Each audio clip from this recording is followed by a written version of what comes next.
What's up, guys? We're here again with BJJ Fanatics. And just a quick intro, we're going to be going over a bunch of things in terms of mindset today. Talking about training, talking about competition, talking about training for not only competitors but also hobbyists. How you should approach training, how you should approach training with lower belts, and how we can progress quickly through the ranks. Just a little intro on me first. I started training when I was 15, 2010, like December 2010, almost 2011. And I've always had a confidence that I feel like most people don't have. And that's just something that I've always had from when I was a very little kid. I was always very competitive. I was always looking to be the best in anything that I really put my mind to. So I started training at 15, and I'll give you a little background on my story, how I came up later in the video, how I was able to afford training at a very young age, to save money to get to the city. Obviously, you have to travel from New Jersey to New York every day, so that's not a cheap expense. We'll get into that later in the video, but I basically started training at 15 years old. Now I'm 25, so December now will be my 10th year training, and obviously for those of you watching this probably know about my competition success. So we're going to get a little bit deeper into how I structure my training, how I started off, because the training that I did when I was younger is much different than the training that I do now. So we're going to talk a little bit about how the training focus has changed, in general from through those 10 years, and then more specifically how I focus my energy when I'm doing camps, ADCC camp versus an EBI camp maybe, and just get to know me a little bit. And then I'm going to give my opinion on more general ideas as far as how everyone should train, and then more specifically how I do my training. Okay.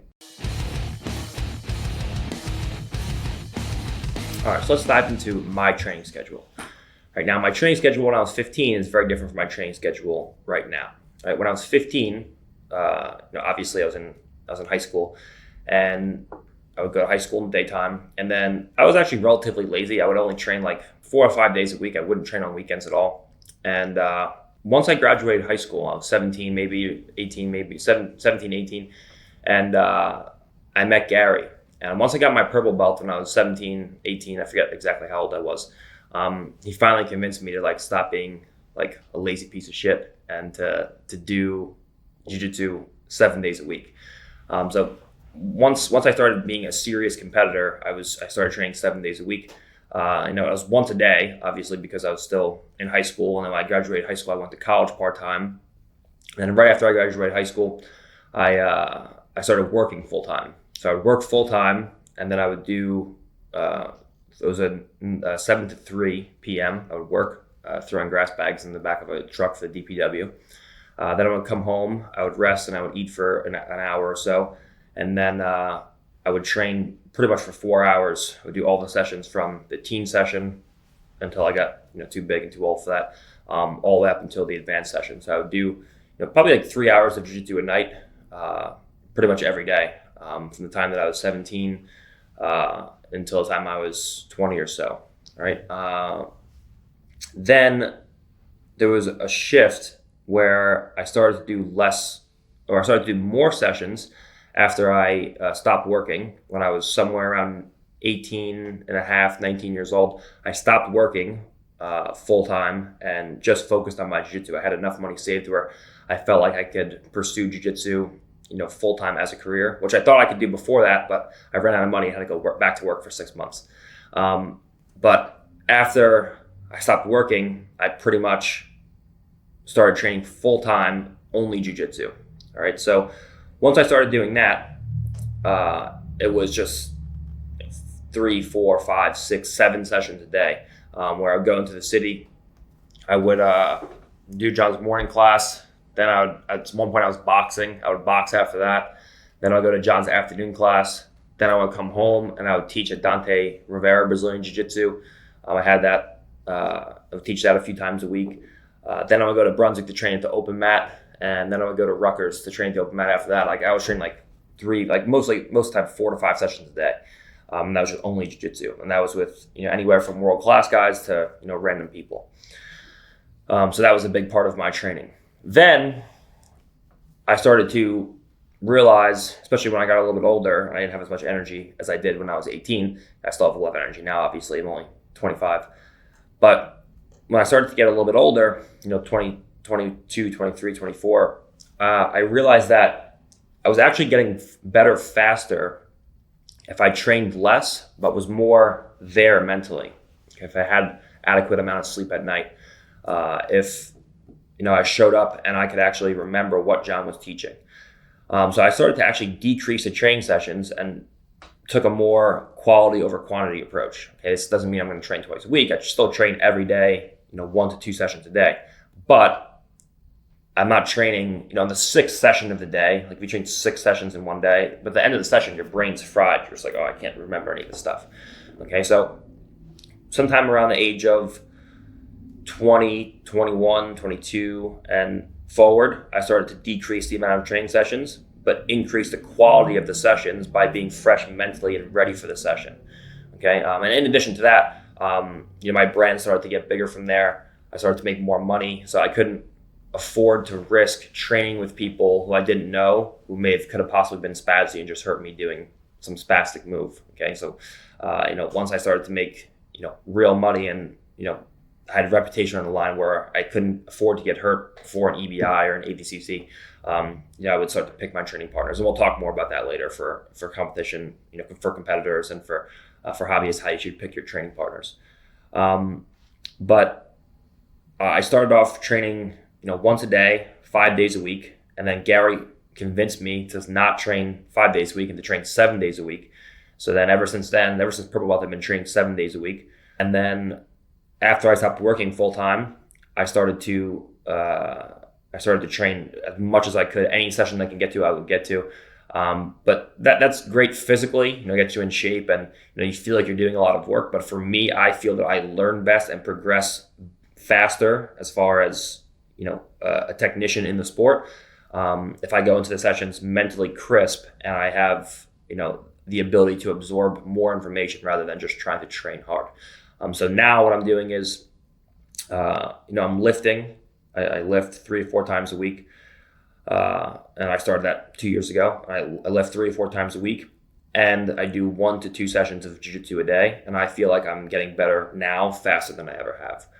So just a little insight into how I train, and we'll talk more about this later.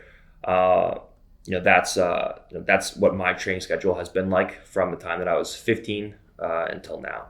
And I'm sure it'll change from the time I'm 25 to 35, but that's how I train as a competitor right now.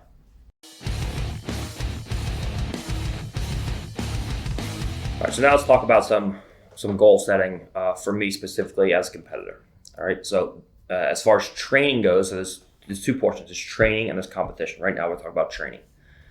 In training, you always want to go into a training session with goals in mind. Okay, at any point I should be able to look at you and ask you what are 3 things you're working on, and you should be able to tell me A, B, and C. Okay, if you just go into a session mindlessly and just roll around, you're not going to come out much better than when you started. But if you go into a session with a specific thing that you're working on every single time, whether it's guard passing as a whole or whether it's something very specific from half guard that you're working on, all right, you should have goals in mind, both short-term and long-term. Okay, what do I want to work on this week? What do I want to work on in the next 5 to 6 months? What I want to work on in 12 months from now, and in 5 years, where do I see myself? Okay, you should have a vision for where you're trying to go.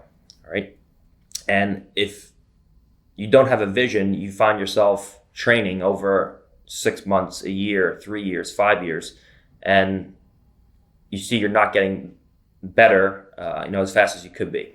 Whereas if you have a goal, if you go in there and you say, today I'm going to try to force a guy into a flattened out half guard and pass him more. Today I'm going to try to take a guy's back and trap a wrist in a certain way.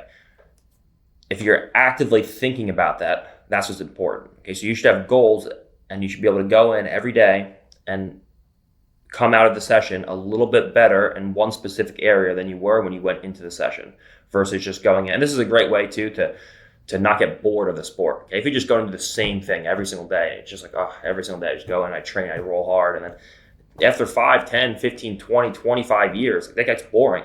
But if you go in every day and you're learning something new, that's a great way to keep your interest in the sport.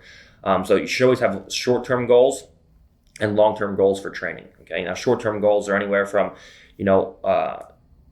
a week to a few months, and then the longer-term goals will be from 1 year, 2 years, 3 years. Where do you see yourself in 5 years? Okay, when I was when I was 15, and 5 years from now, 10 years from now, I was looking at myself like I'm going to be one of the best guys in the world, if not the best ever. But obviously that's a long-term goal. And when I was 15, I was just a white belt. I was just trying to figure out how to not get my back taken from half guard. I wouldn't even use a whizzer. I would just go with the half guard and get my back taken every time. All right, so you have to have the short-term and then the long-term goals.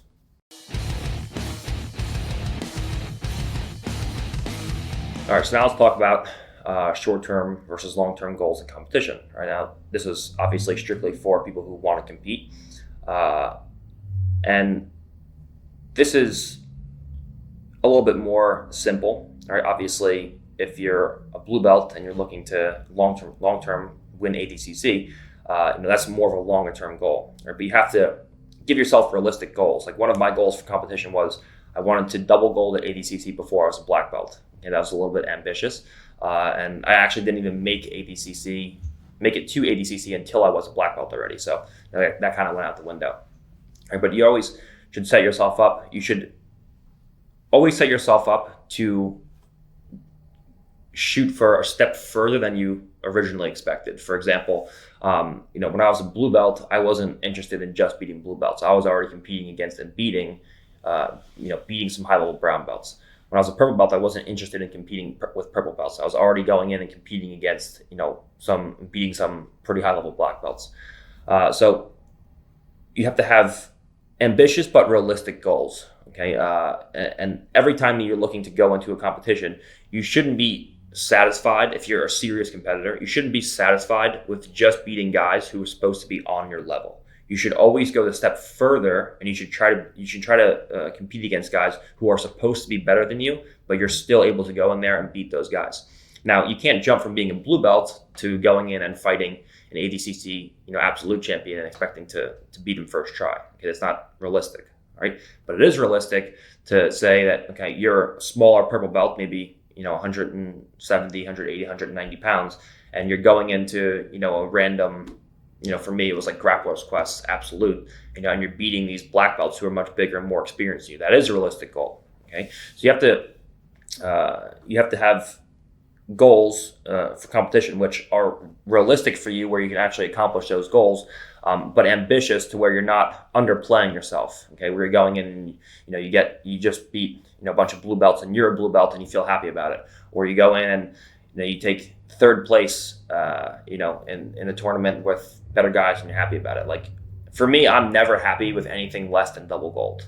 Like if for 2017 ADCC, I had the most successful ADCC debut ever, but that one last match where I took the silver in the absolute just ruined the whole tournament for me. You always have to be putting that pressure on yourself as a competitor to do more than anyone thought you could do, in the first place.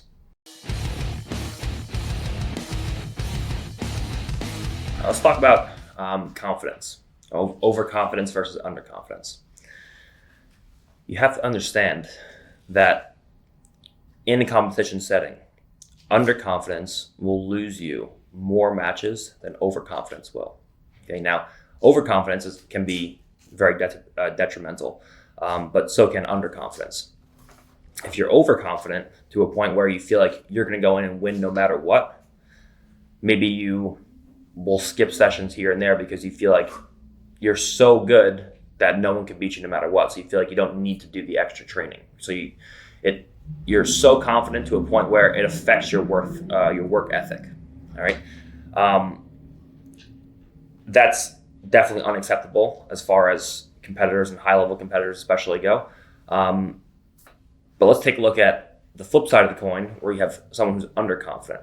All right, so let's say we have two people, person A and person B. Person A only knows 5 moves in jiu-jitsu, but he's very confident.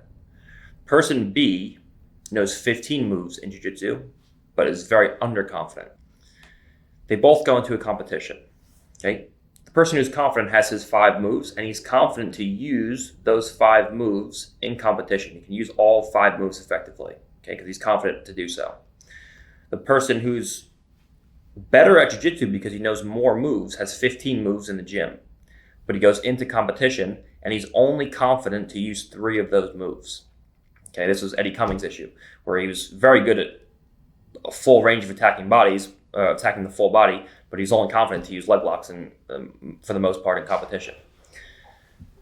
You have someone who goes in, and there's many people like this, where they underperform in competition. Okay, I know many of my friends in the training group have this issue. You go in, and the person who knows 15 moves is only confident to use 3 of those moves. Even though the person who knows 15 moves is better than the guy who knows 5 moves in the gym they go in, the guy versus the guy who knows 5 moves always loses to the guy who knows 15 moves. But when they go into competition, the guy who's confident has the confidence to use all 5 of those moves, whereas the guy who knows 15 moves is only confident enough to use 3 of those moves. Who's going to win? The guy who's confident enough to use 5 moves. Because he has the confidence to transfer those moves from the training mat onto the competition mat is what's going to make the difference. Okay? So as a competitor, your goal is to be able to have the confidence to transfer what you do in the training room onto the stage in front of the crowd and under those lights. Okay? If you can do that successfully, then everything's easy. But if you can't, then you're going to really struggle. Okay? And there's been so many clear examples of this. Right. The reason why I'm successful, well, one of the reasons, okay, obviously I know more moves than everybody else. And I also have the confidence to use those moves in competition. So I can use 100% of the moves that I know in competition. If I wasn't as confident as I am, maybe I would know 100 moves, for example, but only be able to use 50 of them. Okay, that would drastically decrease my performance in competition. And this isn't something that that was always easy for me. I struggled with using all of my moves in competition, right? And the confidence, we'll talk more about this later. The confidence comes from success in training. If you were trying to do a guillotine and you cannot hit a guillotine in training, what makes you think that in a stressful situation, in the finals of whatever tournament, you're going to be able to hit it on your opponent? You're probably not going to be able to. But if you can go into training and you hit a guillotine every single roll, you come in and every single session you hit 10 guillotines, you're gonna start building confidence where now you can go into competition and be confident that if you get a guillotine, you're gonna finish it. Okay? So you have to understand that overconfidence is a bad thing. You can't just think that you're so good that no one can ever beat you and you don't have to train and work hard and put the time and dedication into actually be good at the sport. But on the flip side of the coin, you can't be so underconfident that in the training room you can use all of your moves, but then you got the competition and you just melt underneath the lights and you can only use a quarter of your moves. Okay, so you have to find this balance where you're confident, but you're also humble enough to put in the work required to be the best at whatever particular level that you're working at. Okay, so you have to have a mix between the two. You can't just be underconfident, and you can't be so overconfident that you just feel like you don't need to put the work required in.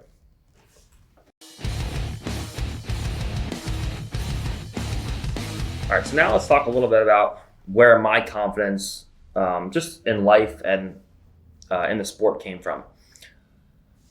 For as long as I can remember, I've always thought that I was a different kind of person. I thought that I always felt that whatever I put my mind to, I can excel more than anybody else in the world at. So I was always very confident, just as long as I can remember. I was always better at most things than my friends were, and that's where the confidence started to come from. Where I felt like if I tried to beat any of my friends at any given sport or anything in life, that I could do it. And as far as where my confidence started to come from as a jiu-jitsu competitor, would be somewhere around brown belt. And I have to understand, I was always confident that I was going to go in ever since white belt, blue belt, purple belt. I was just blindly confident. Okay, meaning that I was confident, but I didn't really have any reason to be because I was terrible at jiu-jitsu. Okay, now I was beating, good guys. I was, beating belts above me, people much bigger than me, people much older than me. I won, some pretty big things for my belt level. At the time, I remember I won the New York Open, like IBJJF, like white belt division when I was 16. I was always competing in adult divisions, higher, weight divisions, higher belt divisions. But I wasn't good. I just was, pretty physical. I had good cardio because I was young, and I just wouldn't quit. I just had a lot of heart, per se. I just wouldn't give up in the middle of the match. But real confidence, started to come somewhere around brown belt. Okay, the reason being, I stopped working when I was 18 or so, and I was mid-level purple belt. That's when I started training full-time with John. So about a year after that, I was some way through brown belt. And until then, I was training part-time here and there with John, and everything he was just showing me were moves. Okay, so I had to move here, move there, and then I had, a system here. I had a leg lock system. And then at one point, everything started kind of clicking for me, and I started chaining things together. Where I started attacking my partner's legs, and I would chain it together with the back system, or I would use kimoras to move to attacks in the legs, and everything started kind of moving together. And I was doing much better in training. Okay, I started beating up, good guys, or at least hanging with the best guys in the world. I was getting, competitive, mid-level brown belt, competitive with Eddie, competitive with Gary, who were like the two best guys in the gym at that time, competitive with Brian Glick. And for me, I felt like I knew what I was doing. Okay, I felt like I knew more than a lot of the other guys. I wasn't the best. I was still getting beat up by, Gary and Eddie were both submitting me, multiple times around. But I was at least getting competitive, and I felt like I knew more than most of the other guys in the room, right? So that when I went to competition, late purple belt, I felt like I knew more than the guys that I was competing against. I felt like, number one, they had no ability to pin me because John's very big on escaping. They had no ability to submit me because John's very big on submission escapes. And with those two things in mind, combined with the fact that I felt like I knew more jiu-jitsu than them, made things very easy and made it easy for me to transfer my moves from the mat in training to the competition mat. All right. Then the big confidence booster for me was 2015 No-Gi Brown Belt Worlds. All right. Because now people were starting to kind of know of me, here and there, but I was still kind of a local guy, and no one really, I hadn't won anything on the international level. I went into No-Gi Brown Belt Worlds and just ran through my weight class. And that day, I knew that there was something changed, where I went from being the old Gordon with blind confidence to the new Gordon, where my confidence came from the fact that I felt like I knew more jiu-jitsu than the rest of the people that I was competing against. And instead of thinking, okay, I'm better than these guys just because I'm better, nobody wants it more than me, and there's no one that can beat me, to I'm better than these guys because I just think they suck. I just think that I know more jiu-jitsu than everybody else that I'm competing against. Okay, so there was a shift from blind confidence to real confidence based on the fact that I was better at the sport than the rest of the competitors. Okay, so as far as just overall confidence, I was always confident as far back as I can remember. But confidence for me in the sport started to come around brown belt after I won No-Gi Worlds. And if you look at my competition record, I was doing pretty successful up until brown belt. But I would have some wins here, some losses there. I lost ADCC trials twice at purple belt, so I had some big wins, but also some big losses. But if you look at from Nogi Worlds until current date, that's when I started to crush everybody. That's when the real confidence started to come in. If you look at Nogi Worlds at brown belt until now, I think I've only lost 5 matches, something like that, from brown belt worlds until now. So that was when the shift came from blind confidence into true confidence.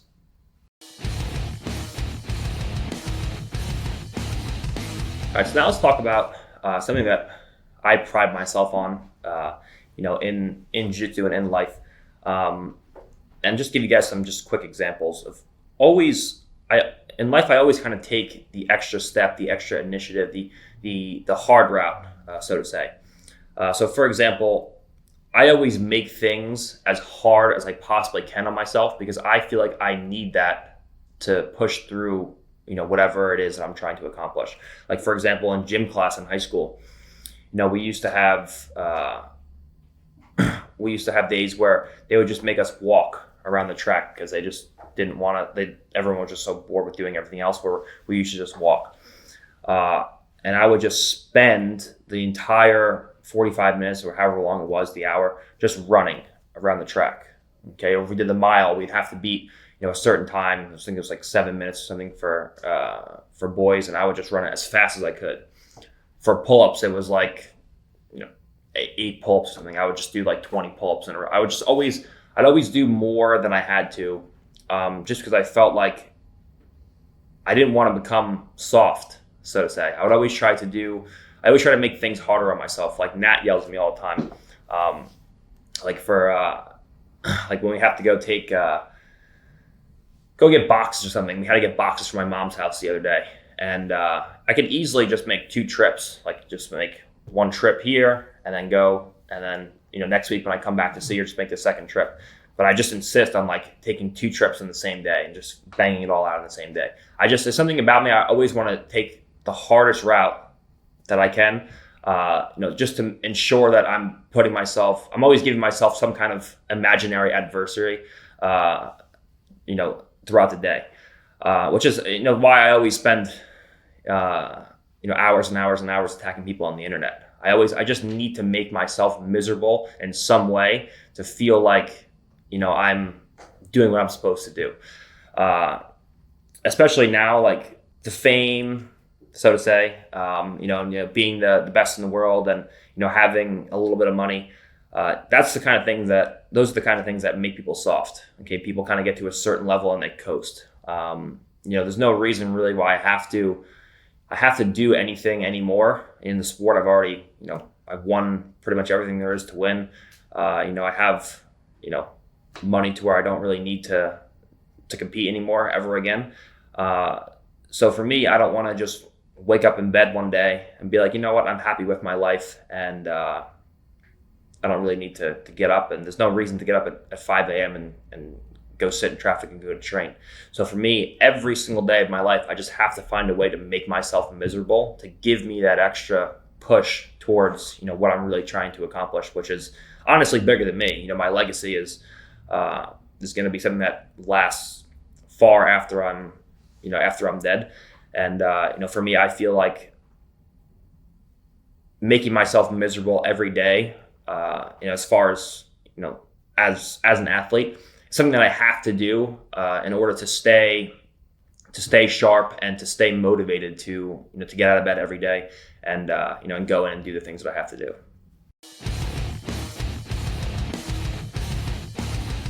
Probably the biggest question that anybody in this series or anybody has in general is, I have a limited amount of time. How can I get better in the shortest amount of time possible? Okay? Everybody wants to get better, but everybody has a limited amount of time. And time is always going to be your X factor. If I gave you 2 choices, one here, A and B, your first choice is you can have the same amount of money as Warren Buffett, but you have to have his age. Or you can have $0, but you're 20 years old. Which one are you going to take? almost everyone's going to take 20 years old with no money in their pocket. Because even though you have billions of dollars as Warren Buffett, you don't have any time to enjoy it. Okay? So time is always the X factor. In our situation, our question is, how can we get better with a limited amount of time, and how can we get better in the shortest amount of time possible? Okay? By far, the fastest way to get better in the sport of jiu-jitsu is by doing situational training. Okay? What you see everyone do is when they go out to train, they go out, they do a round. Most people are trying to win every round because of their egos. So you see a majority of every round being spent in guard, top and bottom, where like one guy's trying to pass and the other guy's trying to defend. And not much else happens usually if the guys are relatively equal level. Okay? So there's a massive discrepancy in the time spent in normal positions, guard, top side control, things like that, than there are in bad positions and these different obscure positions that you don't really see too often. Okay? When you do positional training, it forces you to get good at specific positions, attacking the back, defending the back, attacking arm bars, defending arm bars, closed guard, top and bottom, escaping and defending mount, escaping and attacking turtle position, which you don't really see too often, attacking the legs with various forms of ashigarami that you can use, things like that, where you start in a specific position and you go from there. So what this does is it trains you to always try to force your opponent into these specific positions. Okay? If you have two people, one person who's been trained 20 years and one person who's been trained 10 years, that's a big difference. Okay? You have one person who's been trained twice the amount of time as the other person, total training time. But the person who's been trained 10 years has been doing situational training. And the total training time, let's say the person who's been training, just for example, 20 years has trained 10,000 hours total. But the person who's been training for 10 years has 20,000 hours in, or has 5,000 hours in a specific position. Okay? If you can put that one person in that specific position, most of the training done by the person who's been trained 20 years has been done 90% in open guard, trying to pass, trying to sweep, things like that. Whereas if the person who's been trained 10 years has been training 5,000 hours, half of his time in leg locking situations or in back situations, if he can put you in one of those specific situations, he has a massive advantage over the person who's been trained twice as long as him. Okay? So for example, if the person who's been training less time can put the other person in a cross hashigarami, for example, even though the person who's been training twice as long has more overall training time, he has far less training time in that specific position, and the person who's been training less time has far more knowledge than the person who's been training for an overall longer amount of time. Okay? So by putting yourself in these specific situational drills, you can acquire a massive amount of knowledge in these specific situations and always try to force your opponent into those positions. So even though they've been training a far longer amount of time than you, overall training time, you've been training a far longer amount of time than them in these specific situations. And if you get to those specific situations, you can always break through to a finish, because from there, you actually know what you're doing. So let's talk now for a second about hard work. When everyone thinks about hard work, you mentioned hard work, what everybody thinks about is hard physical work. Okay? But nobody wants to think about the fact that hard work comes in two forms, both physical and mental. Okay? You can work very hard physically and you can work very hard mentally. When everyone argues that, for example, your pay should be determined by how hard you work and things like that. Like, people out in the 100-degree weather picking vegetables, work way harder than a guy, like a multi-billionaire, like Jeff Bezos, for example. They work way harder than that guy. No one seems to understand that mental work is the hardest work that you can do. Okay, if you tell someone to throw a few trash bags in the back of a pickup truck, or to sit down and do a couple of complex math problems, throwing the grass bags in the back of a truck becomes a cakewalk. But nobody's bothered to sit down and do hard mental work for hours and hours at a time. Hard mental work exhausts you a lot more than physical work does. So when those people, out in the fields or doing manual labor, doing construction, when they finish work, sure, they did 8, 10, 12 hours of hard physical work, but then they get home and they do nothing. So sure, they work hard for 8 hours, for 10 hours, but then they do nothing for the next, 15, 20 hours of the day. Mental work is something that's being done by, the world's richest people all the time. A guy like Jeff Bezos, you think that guy goes a second without thinking about how to improve his company and be more successful? No, he's working hard mentally around. Sure, he's not working hard physically maybe, but he's working hard mentally around the clock. He's got thousands of employees. He runs a multi-billion-dollar company. That guy's working hard constantly. Just because it's not physical doesn't mean that he's not working hard. So when we speak about hard work, we have to think about mental and physical hard work. Okay. Now, how this relates to jiu-jitsu is very simple. Everybody comes into a session willing to do the hardest physical work they can. What most people do, they come in, they get a good workout, they get very sweaty, they go home, they're exhausted, they're tired, they're sore, they're beat up the next day, they got scratches on their face, and they say, I'm working hard, I put in a lot of hard work. But nobody wants to do the mental work. You sit down, and you tell a guy, roll for an hour straight as hard as you can, no problem. You sit down and tell the same guy, study this tape and give me answers to this, A, B, and C. Watch this tape, tell me, what the difference is between the mechanics on this heel hook versus the mechanics of that heel hook. Nobody wants to do that. That is going to be the determining factor between world champions and regular people, regular competitors. When you speak about hard work, the overwhelming majority of people will only talk about hard work that is physical, not mental. When we speak about hard work, we're talking about hard physical work and hard mental work. And to be successful in this sport, you have to be, this sport's pretty amateur right now, but in the coming years and in real pro sports, to be successful, you have to be a hard worker, both physically and mentally. Okay? This is why all people who are rich in the world are very hard workers. They don't have to be hard physical workers, but they're very hard mental workers. Some are both. Okay? But if you see a guy who's a businessman who's very wealthy, you think he just got wealthy by sitting around doing nothing? No, most of the time it's because he's working very hard, but working hard mentally, not physically. Okay?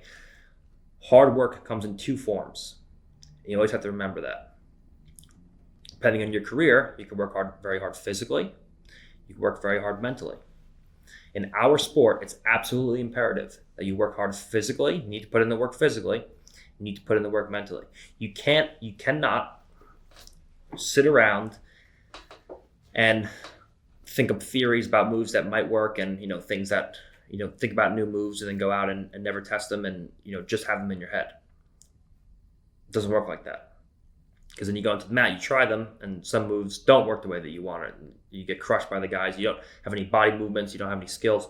You need to be able to work hard mentally to get better at jiu-jitsu, to have techniques that you're trying to accomplish, knowledge, and then you work hard physically to acquire the skills.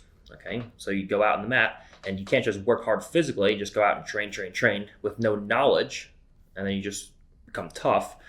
You need to work hard mentally and physically. So you work hard mentally to acquire the knowledge that you need to beat your opponents, and then you go out and you work hard physically to acquire the skills to apply that knowledge.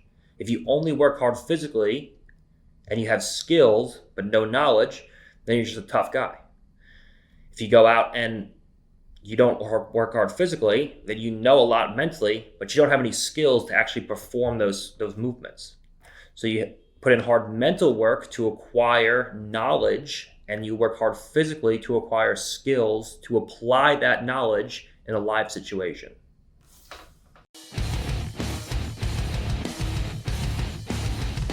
All right, so now let's talk about competition breakthroughs. Okay, there's always going to be, for every competitor, okay, and this is just strictly, okay, this first part obviously is about me and about competition. We're going to get into more, just regular hobbyists, which I'm sure most of you watching this don't want to be ADCC World Champion. Some of you do, but obviously most of you don't. And we're going to get into that in a second. But as far as competition breakthroughs go, there's always going to be that one competition where you feel like this was the competition that's going to change my career. It's going to give you the confidence to go out and to beat the best guys. Where it's going to give you the confidence where you feel like, okay, now I'm on this level. You're going to beat high-level guys. You're going to win a competition, and you're going to be like, okay, now that I've done this, every competition from here forward, I can go out and I can repeat this, and I can beat the best guys in the world. For me, that competition was EBI 6. Okay, the absolute. That was my breakthrough competition, right? Where I started to have a good amount of confidence up until that point. I was a black belt at the time. I just won the Zapatero. I'd beaten Enrico Coco. I'd beaten Nathan Orchard. I'd beaten some guys who were good, who were ADCC veterans. Winning some big local stuff, even some international level stuff. And I was just on the tipping point from going from a local athlete to a true international superstar within obviously the sport of jiu-jitsu. When I went to EBI 6, it was supposed to be initially Gary and Eddie in the bracket. It was an absolute. Gary and Eddie were the smallest people, and then when Eddie dropped out, it was me and Gary were the two smallest people. I think I weighed in at 188 and Gary weighed in at 170, 73 or something like that. And everybody else was pretty much well over 200 pounds. I was a late replacement for that. Eddie was supposed to be in with Gary. He got injured with 1 week out. Now, I was already doing the whole camp with them because obviously I was eventually going to do an EBI. So Eddie Bravo put me in. Put me in as a late replacement. And he said, you and Gary have to be on the same side of the bracket. And we said, okay, no problem. So when we went in, we've been practicing the back attacks a lot. And watching the competitors, I'm like, man, these guys are really terrible at doing the overtime. So I'm like, even if they beat me up or pass my guard or positionally get, an advantage on me in the regulation, I'm like, there's no way these guys are going to beat me in the overtime. So I ended up going in and I submit Jason Flynn, who was my first opponent in regulation. My second opponent, I forget what his name was, but I submitted him with a knee bar in regulation. And then the big test for me was Yuri Simoes, because I had never faced anybody at that level before, and I'd never even really trained with anyone at that level before besides Braulio Estima. I trained with Braulio, I think. And maybe a couple other guys here and there, but that was only a handful of guys, and that was only in training. I'd never faced an ADCC champion, superstar, a legend of the sport in competition yet. So that was my big test. Okay, can I get past Yuri? So I go out and I pretty much dominate the regulation against Yuri. I'm attacking his legs the whole time. I'm putting him in multiple submissions. He's not able to do anything to me. And then we go into the overtime, and he gets a hand around my neck. He gets a tight strangle in, and I manage to escape. And I escaped, and then the second we started the overtime when I was on his back, I trapped his arm, and I submitted him.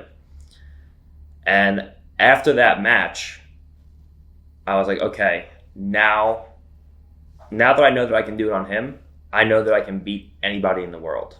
And then I went on to beat Rustam in the finals, who had already beaten DJ Jackson, Mateus Denise, and I forget who else. And then he was an ADCC medalist as well. So I beat an ADCC champion and an ADCC medalist at EBI. And after that, that's when I changed my nickname from the Iron Dragon to King Ryan, and everybody flipped out about that. But that was my breakthrough tournament, where once I beat those guys, once I won that initial tournament, and once I won the $25,000, once I had money saved, where now I felt, I mean, when I was working for the DPW, I was making $20,000 a year, and I just made more in a night than I made the entire year there. So just a snowball of everything. That was the night where I said, okay, I'm the best in the world now. I went from being a top-level local guy to where I'm thinking, okay, at least under an EBI rule set, there's nobody in the world that can beat me, and that I have to adapt my game now to win, IBJJF competitions and ADCC. But I felt that at least under that rule set, there's nobody in the world that can beat me. And so that for me was my competition breakthrough, and I believe that every athlete has a tournament like that where they're going to go from, as an athlete, a guy who feels confident but not really fully sure of himself that he can hang with the best guys, to an athlete that feels that they can beat or hang with any guy, anybody in the world, even the top level guys. All right, so we've talked like a half hour about me and about me as an athlete, me as a competitor. Let's start to talk about more, a general idea of of what we should be thinking about, whether we're competitors or whether we're hobbyists. Okay, so right now we're talking about training. Which gym do I pick if I'm a hobbyist? Now, you have to understand, if your goal is not to be a world champion, your goal is just to come in, get better at jiu-jitsu, you learn how to defend yourself against a random person in the street. It doesn't really matter which academy you train at. You have to understand that it's very easy to defend yourself against someone who doesn't know any jiu-jitsu. So if you're looking at this just for self-defense or just something to get your mind off your regular life, it doesn't make a difference. All right.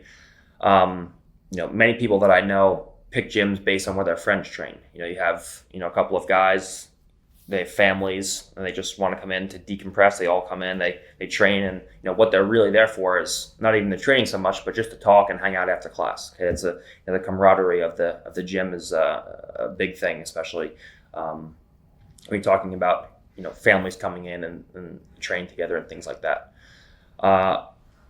In addition, now if you are focused on getting better at jiu-jitsu as a hobbyist, and you feel like your gym maybe isn't the best place in the world where you can train, maybe you're in a place that only has 2 black belts, 3 black belts in the whole state. The jiu-jitsu is not very big, but you want to get better at jiu-jitsu as a hobbyist.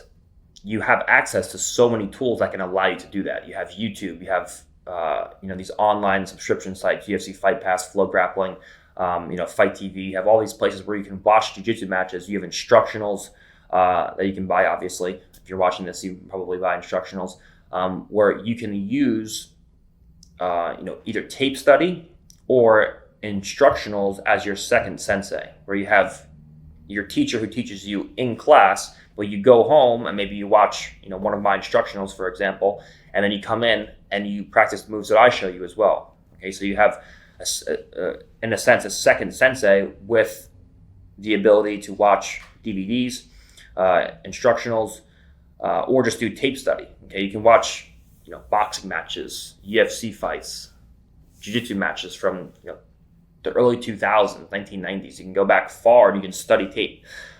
So you don't have to necessarily train at the best academy in the world in order to be a guy who's relatively good. So if you're just looking to come in and get a sweat in, be able to defend yourself against some random guy in the bar who tries to fight you on a Friday night, pick a gym that you like, pick a gym that you feel the environment is matches what you're looking for, and hang out there. If you're a hobbyist and you're trying to feel comfortable training and get good, you have to remember that the internet now gives you access to the best guys in the world without them actually being in the room with you. So always keep that in mind.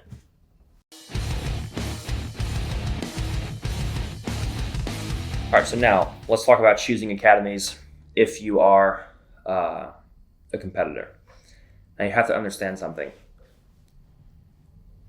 It is possible to be a world level competitor with training partners who are not very good.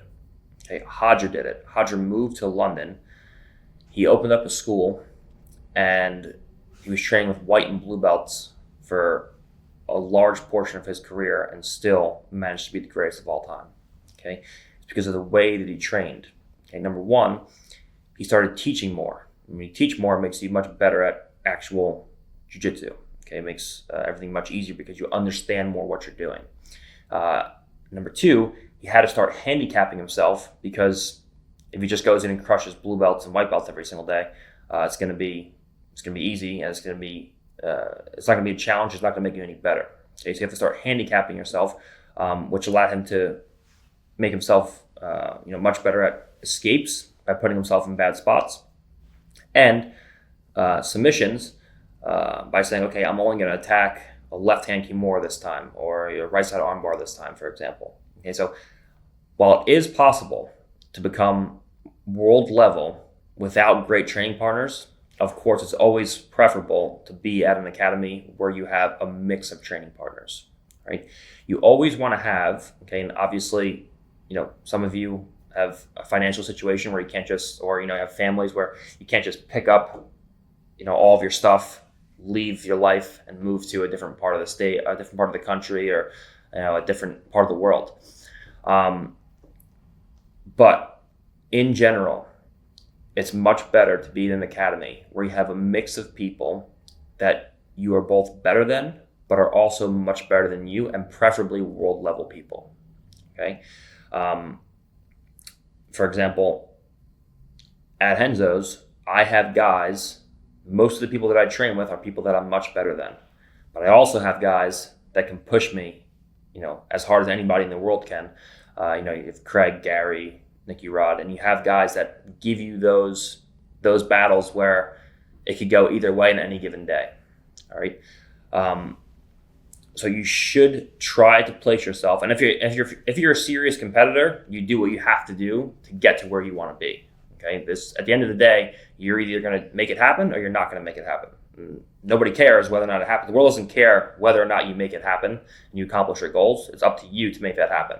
Okay. So when you're 70 years old, nobody cares about your excuses. You either made a successful career or you didn't. There's no in between. All right. So it's up to you to, accomplish those goals. With that being said, it is possible to become world level without world level training partners. But it's always preferable to do most of your training with people who are not as good as you, but have those days, have those rounds where you go with people who are much better than you and beat you up.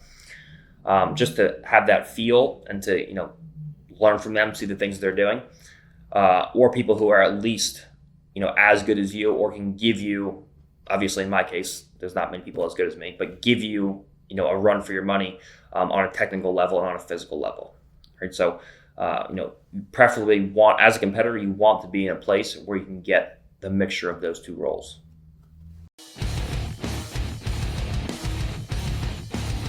All right, now let's talk about choosing your training partners. Okay, it's pretty similar for hobbyists and for competitors, but there are some key differences. All right. First, let's talk about hobbyists. You're not looking to be a world champion. You're not looking, to go out and, to win competition after competition at the highest levels. And you're not looking to get hurt. Okay. You have to go to your job. You have to go home to your family, take care of your wife and kids, or, what have you. So it's important for hobbyists to pick and choose who they train with, in my opinion. Obviously you're trying to get better at jiu-jitsu, so maybe you want to pick someone who's going to give you a certain problem that you're trying to solve. Maybe you want to become, good at bottom half guard, and you pick someone who's a very good top half guard player, for example. But first and foremost, I think that as a hobbyist, someone who comes in just for fun, to stay in shape, to talk to their friends, who has a regular job, who has to go home and has other obligations, first and foremost, is to just pick people who are going to train with you safely and not injure you by doing something silly. There's going to be probably some controversy, but white belts, fresh white belts, especially if you're older, young fresh white belts. I can say this because I was a stupid young white belt. I was like the worst training partner ever when I first started doing jiu-jitsu. I came in and I was, like I said, confident. So I just came in and I was like, I'm just going to beat everybody here up. So I would just go as hard as I possibly could. Like my life depended on it every single round. And I would just spaz all over, use all my strength, and I would just get beat up every single day by all the higher belts. But eventually you learn. But first and foremost is safety. You want to train with people who are safe and who are going to take care of you. You don't want to go with some guy who just learned a heel hook last week and thinks it's the finals of ADCC and is going to break your leg in half before you get a chance to tap. All right, so first and foremost is going in and picking training partners who you trust. And just going in and picking training partners again that will help you with things that you want to work on. You say, maybe I want to do a lighter round today. Maybe I want to work on a specific situation. Maybe I want to do back offense. Okay, believe it or not, there's people who out there, if someone asks you, hey, can I start on your back? People say no. Like you want training partners, most importantly, who will help you work on whatever you're trying to get better at. Okay, and that will work at your pace. Okay, now it's different for competitors, obviously, and we're gonna talk about that in a second. But for hobbyists, you want to feel comfortable. You don't want to do anything that is going to get you injured or things that you don't feel comfortable with. All right, so you go in there, have fun, and make the best of training. You don't want to go in there every single day obviously you want to push yourself, but you don't want to be miserable every single day going with people who are just trying to to kill you in training.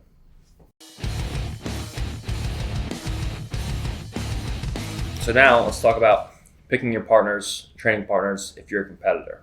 All right, now, everything I said as far as hobbyist goes remains the same. Okay, you want to be safe. You want to train people who are willing to work with you, whatever you need to work on. But there's always that little bit of the extra step where you have to seek out training partners that are going to be suitable for whatever camp you're doing. So, for example, if I'm doing a no time limit match, I need to pick out training partners who are very good at submissions, right? Not just positional players. If I'm going to ADCC, I have to pick out training partners that are very good in the standing position. Right? I use one of my main training partners for ADCC is Kyle Sermonera. He's a Division I All-American, and we do a lot of wrestling rounds. But if I was doing a no time limit match, for example, with the only winner coming by the way of submission, Kyle would be a terrible training partner. Kyle is just a blue belt in jiu-jitsu, and he doesn't have good submissions. So if I was training with Kyle for a no time limit submission match, it would be silly. But at the same time, if I was training with someone who had a terrible stand-up for an ADCC match, then that would be silly. If I was training with, if I'm doing an EBI, for example, I have to use people who are very good at EBI rules. I have to use Craig. I have to use Dicky. I have to use Gary. I have to use people who are good at the rule sets under which I'm competing. So when you're a competitor, you have to take that extra step, and you have to choose training partners that not make you comfortable. You have to choose training partners that are going to push you for whatever competition, whatever rule set is coming up. Okay, and in addition, you have to, like I talked about before, always take the harder route. When you're exhausted, okay, so for example, when we're in ADCC camp, I don't do all of my rounds wrestling or standing up. But when you are exhausted, look up and pick the hardest training partner. I do a round with Nicky Rada. I finish, it's fourth, fifth round. I'm exhausted. And all I want to do is honestly sit on the wall. All right. I could just pick someone. I could pick the easy round. I could pick one of the lower belts and just pull guard and do jiu-jitsu. But I compose myself, take a little breath in between, because there's no timer in between rounds. John just ends one round and then starts another round right away. Get a sip of water, maybe take a little breath, and then I'll ask Kyle to train. I'll ask to do another wrestling round. You give yourself that extra push that you didn't necessarily have to do. Right? So there's always that extra step as a competitor, and it's your responsibility to pick training partners who are suitable for whatever competition you have coming up. Right? And taking that extra step to where even when you're exhausted, going out of your way to find the best training partner that's going to help you get better for the competition in the long run, next 2-3 weeks, rather than just being comfortable in that point in time. Okay? Even when you're dead tired, you're dead exhausted, you pick the best training partner. When I do EBI rounds, I finish. We usually do sometimes EBI rounds after class. We do 6 rounds and then a back round. I could easily just call out anybody in the gym. I could call Damien. I could call Ethan, anyone from the junior squad. I'll be exhausted. Everybody else is exhausted, obviously, but for example, I look Craig right in the eyes and I'm like, hey, let's do a back round. And it's going to be terrible. You're setting yourself up for misery because you go with one of the best guys in the world. But that is what's going to make you better as a competitor. It's going to get you used to the mental barriers that you have to break in order to be successful in competition, to not quit, to not go out and just give up when you face adversity. A great example is actually when I got my arm broken by Craig in the EBI. You saw it was very competitive up until that point, but the second I got out, I'm like, all right, I'm gonna strangle him now. Like that was all he had, and then I went out the next round, and I was able to finish him. So that as a competitor is something that if you don't have, you have to work on. You have to work on putting yourself in terrible spots in training, so that when you're there in competition, it doesn't phase you. So I try in training to make myself as miserable as I possibly can. Like I pick out the worst training partners to just kill me every single. I don't want to be exhausted and doing things that I wouldn't normally, like just be so exhausted where you can't use technique. But at the same time, just going out and getting yourself tired. Making yourself really work in terms of whatever goal it is you have as far as competition goes. Picking the training partners that will force you to be better for whatever rules that you're going to compete in.